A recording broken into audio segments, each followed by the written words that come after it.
Bonjour tout le monde, aujourd'hui on se retrouve pour une petite comparaison sur 3000 mètres en canicross et en solo. Donc je vais partir faire 2 fois 3000 mètres, un 3000 mètres en canicross avec Pepper et un 3000 mètres solo. À chaque fois je vais essayer d'aller chercher une bonne performance, de me donner à fond tant sur le 3000 mètres en canicross et sur le 3000 mètres en solo.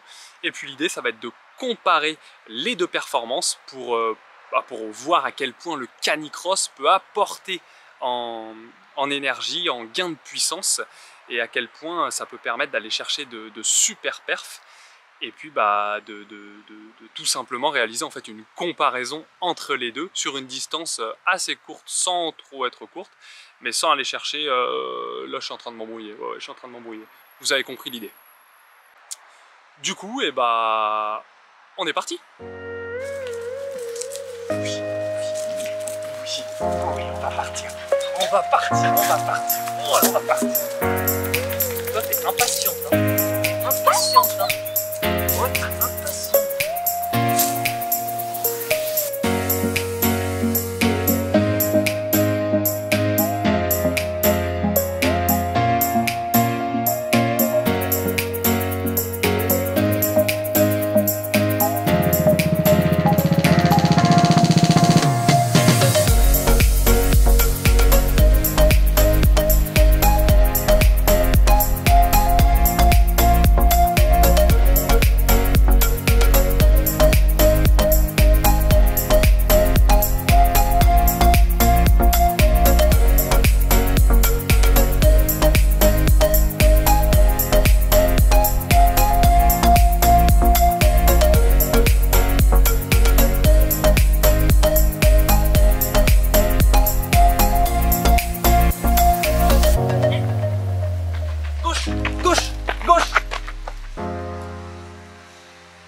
Bon, bah ça y est, on a terminé. Que je vous explique précisément comment ça s'est déroulé.